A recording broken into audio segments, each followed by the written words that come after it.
اس لیے میرے دوستو عزیزوں، میں شروع سے عرض کر رہا کہ سارے کام کی بنیادی اطاعت پر ہے. اس لیے ہمیں اپنے آپ کو پابند بنا کر چلانا ہے، اپنے آپ کو پابند بنا کر چلانا ہے.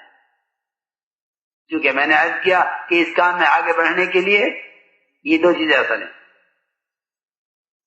ایک اطاعت اور دوسری چیز ہے اخلاص. کہ اطاعت ہو اور اللہ کے لیے ہو، ورنہ تعلقات سے آگے بڑھنے کا راستہ نہیں ہے. یہ راستہ تو آگے بڑھنے کا اللہ کے تعلق سے ہے. اس لیے اپنے اللہ کے درمیان کے معاملے کو درست کر لو، اللہ تعالی ہمارے مخلوق کے درمیان کے معاملات کو درست کر دیں گے. کہ اس کام میں آگے بڑھنے کے لیے یہ ہے بنیادی بات کہ اخلاص ہو اور استقامت ہو. اللہ رب العزت کام کے تقاضے ڈالیں گے کام کرنے والوں پر، اور یہ فرما دیا کہ اگر تم نہیں کرو گے تو ہم کام دوسروں سے لیں گے. ان تتولوا یستبدل قوما غیرکم، اگر تم نہیں کرو گے تو ہم کام دوسروں سے لیں گے. یہ اللہ کا دستور ہے. اور کام کسی کی ذات پر موقوف نہیں ہے، کسی کی ذات پر کام موقوف نہیں ہے. جو بوجھ اٹھائے گا اللہ اس پر بوجھ ڈالیں گے.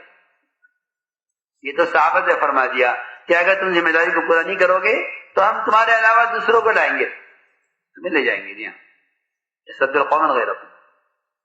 یہ نہیں فرمایا تم نماز نہیں پڑھو گے تو ہم دوسرے لائیں گے، تم ذکر نہیں کرو گے تو ہم دوسرے لائیں گے. نہیں، اس سے ذکر تلاوت مراد نہیں ہے. اس لیے یہ بات ضروری ہے کہ جس پر اللہ رب العزت نے دین کے کسی اجتماعی کام کی ذمہ داری رکھی ہے وہ لوگوں کی ملامت کی پرواہ نہ کرے حق کے بارے میں. اور ایک عام آدمی ہے تو کوئی اجتماعی ذمہ داری نہیں ہے، اس کے لیے بہتر یہ ہے کہ وہ اپنے نفس کی اصلاح میں لگے، اپنی انفرادی اعمال میں لگے.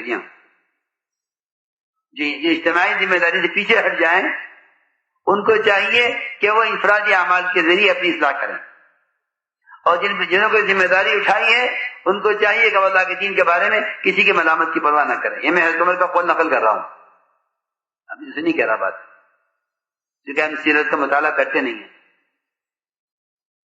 بنیادی بات ہے بہت.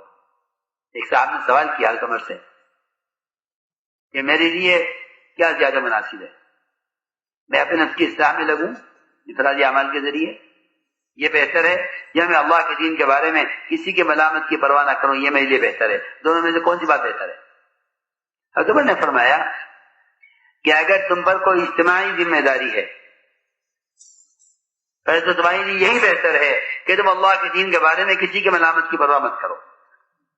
اور اگر تم پر کوئی اجتماعی ذمہ داری نہیں ہے، تم ایک عام انسان کی طرح ہو، تو تمہارے لیے بہتر یہ ہے کہ اپنے نفس کی اصلاح میں لگو. یہ جواب دیا. اس لیے میرے دوستو عزیزوں، اس اجتماعی کام کی ذمہ داری یہ ہے کہ اس کے تقاضوں کو اوڑھنا. لئن شکرتم لازیدنکم، اس کا مطلب کیا ہے کہ اگر تم شکر کرو گے تو ہم نعمت کو بڑھائیں گے. میں سمجھتا ہوں کیا بتاؤں آپ حضرات کو، کیونکہ دنیا ہی ایک مقصد زندگی بنا ہوا ہے. لوگ اتنا ہی سمجھتے ہیں کہ نعمت مال ہے، شکر کرو گے تو زیادہ ملے گی، بس اسی زیادہ کوئی کچھ جانتے نہیں ہے. حالانکہ سب سے بڑی نعمت اسلام ہے. سب سے بڑی نعمت اسلام ہے. لئن شکرتم، کیا مطلب لئن شکرتم؟ لئن شکرتم کا مطلب یہ ہے کہ اگر تم نے اپنے جان و مال کو، سنو دھیان سے میری بات سننا، لئن شکرتم کا ترجمہ کر رہا ہوں میں. اگر تم نے اپنے جان و مال کو اللہ کی طرف بلانے میں اور اللہ کی عبادت میں زیادہ کھپایا تو میں تمہاری ہدایت کی نعمت اور اسلام کی نعمت میں اور زیادتی کروں گا. لئن شکرتم لازیدنکم، تمہیں ہم نے جتنے احکام دیے ہیں اور جتنا کام تم پر ڈالا ہے، اگر تم نے اسے پورا کر کے دکھلایا تو پھر ہم تم سے نبیوں کے لائن کے آگے کے کام بھی لیں گے. یہ ترجمہ ہے اس کا، لئن شکرتم. کیونکہ حضور اکرم صلی اللہ علیہ وسلم نے دعوت اور عبادت میں حد درجہ محنت کر کے جہاں تک کوئی پہنچ نہیں سکتا، حد درجہ محنت کر کے ایسی نماز پڑھ کر دکھلائی۔ عائشہ رضی اللہ عنہا کو یہ اشکال ہوا کہ جب سارے پچھلے اگلے گناہ معاف ہو چکے پھر اس محنت کی کیا ضرورت ہے؟ آپ نے فرمایا کہ عائشہ اگر یہ بات ہے تو کیا میں اللہ کا شکر گزار بندہ نہ بنوں؟ یہ نعمت کا شکر یہ ہے کہ اس نعمت کے تقاضے کو پورا کیا جائے۔ یہ سب سے بڑی نعمت دعوت ہے کہ اس کے تقاضوں کو پورا کیا جائے، اس کے تقاضوں کو پورا کیا جائے۔ حضرت عمر فرمایا کرتے تھے کہ جو دعوت کے تقاضوں کو پورا کریں گے ہم انہیں اگلا کام دیں گے، اور جس تقاضے پیچھے ہٹیں گے تو ہم پیچھے ہٹنے والوں کو چھوڑ کر نئے لوگوں سے کام لیں گے۔ حضرت عمر کا قول نقل کر رہا میں آپ کو،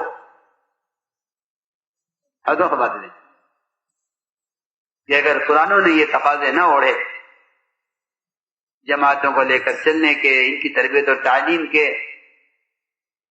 اگر یہ تقاضے قرآن نہ اٹھائے تو حضرت فرماتے تھے کہ پھر میں نئے لوگوں سے کام لوں گا۔ حضرت عمر کا قول ہے اور ہے اسی آیت کی، اسی آیت کے مفہوم میں، ان تتولوا یستبدل قوما غیرکم۔ کیا تتولوا کا مطلب یہ ہے کہ عمومی جماعتیں صوبوں سے، علاقوں سے، اضلاع سے بن کر آ گئی ہیں، ان کو لے کر چلنے کا تقاضا، ان کو لے کر چلنے کا تقاضا، کہ ان جماعتوں کو لے کر چلنے کا تقاضا ہے، کیونکہ جب کوئی آدمی تمہارے پاس طلب علم کے لیے آ گیا تو اس کی طلب کا پورا نہ کرنا اللہ کی طرف سے بڑی محرومی کا اور اللہ کی طرف سے بڑے سخت سوال اور حساب کا اندیشہ ہے۔ اس میں بڑا خطرہ ہے کہ تمہارے دروازے پر کوئی آیا ہے طلب لے کر، اگر کوئی فقیر بھی آتا ہے مال کی طلب میں دے کر کوئی فقیر آتا ہے تو اس کا رد کرنا بھی اللہ کے ہاں گوارا نہیں ہے۔ سنو، فَلْيُنْفِقْ ذُو سَعَةٍ مِّن سَعَتِهِ مَنْ قُدِرَ عَلَيْهِ رِزْقُهُ فَلْيُنْفِقْ مِمَّا آتَاهُ اللَّهُ۔ جس کے روزی تنگ ہو گئی وہ بھی کچھ دے دے فقیر کو۔ یہ تو دنیا کے لیے ہے، تو وہ مجمع جو دین کی طلب لے کر آیا ہے، ان کی طلب کا اور ان کی ضرورت کا پورا نہ کرنا یہ بڑی محرومی کا سبب ہے۔ اس لیے جماعت سے آنے والی جماعتوں کو لے کر چلنا یہ یعنی اس وقت کا سب سے بنیادی تقاضا ہے۔ اس کا سالانہ خروج سے کوئی تعلق نہیں ہے۔ فرماتے تھے کہ جو اپنا سالانہ خروج اپنے کاروبار اور ضروریات اور اپنے موسم اور کٹائی اور بوائی کے اعتبار سے کریں گے کہ ایسے لوگوں کے شاید ذاتی زندگی میں دین آ جائے، لیکن ایسے لوگوں سے دنیا میں کوئی دینی انقلاب نہیں آ سکتا۔ دنیا میں دینی انقلاب جو آئے گا وہ ان لوگوں کے ذریعے آئے گا جو دعوت کے تقاضوں پر قدم اٹھانا، نقد تقاضوں پر، جو نقد تقاضوں پر قدم اٹھانا۔ اس وقت کا سب سے اہم تقاضا یہ ہے، کہ یہ پورا کا پورا مجمع، اس میں تو یہ کہنے کی گنجائش نہیں، اس کے لیے کون تیار ہے کہ یہ پورا کا پورا مجمع، اس آنے والے مجمع کے لیے اگر پورا مجمع بھی کھڑا ہو جاوے تب بھی یہ ناکافی ہے اس مجمع کی تربیت تعلیم کے لیے۔ میرے نزدیک معمولی بات نہیں ہے کہ کوئی تاریخ دے کر کے محنت کر کے مجمع کو جمع کر لیا جاوے، یہ معمولی بات نہیں ہے۔ یہ اللہ تعالیٰ کے یہاں، میں تو آپ سے عرض کرتا ہوں کہ آپ نے گھر پہ کسی کو آنے کا وقت دے دیں اور آپ اس سے ملاقات نہ کریں، شاید وہ پلٹ کر کبھی آنا نہ چاہے گا۔ آپ اہتمام کرتے ہیں، میں نے گھر میں بلایا ہے ایک آدمی کو، آپ نے جو وقت دیا ہے وہ آپ کی دکان کا وقت ہے، مگر دکان بند کر کے آئیں گے، دفتر سے اٹھ کر آئیں گے، وقت دیا ہوا ہے۔ جی ہاں، ایک آدمی نے دیا ایک دنیاوی حاجت کے لیے، ایک فرد آپ کے گھر آوے، آپ اہتمام کریں گے اس کو وقت دینے کا. یہ سارا مجمع آپ کی دعوت پر، محنت پر، دین کی طرف لے کر آیا ہے. اگر اس کی تعلیم کا، تربیت کا، ان کے ساتھ پرانوں کو جوڑ کر ان کے لیے ان کی تربیت کا نظام نہیں بنایا گیا تو اللہ کے یہاں ہم سے اس پر کتنا بڑا سوال ہوگا. میں اس کو عرض کر رہا ہوں، ان تتولوا، اگر تم لوگوں نے کام کے وقت کے فوری تقاضے سے، اگر اس فوری تقاضے سے تم پھر گئے تو اللہ تعالیٰ تمہیں ہٹائے گا، دوسروں کو لائے گا اس کام کے لینے کے لیے. صرف اس آیت کو سامنے رکھ کر ان تتولوا یستبدل قوما غیرکم، اپنی حیثیت کو ہم سامنے رکھیں اور صحابہ کی حیثیت کو سامنے رکھیں. پھر اس آیت پر غور کریں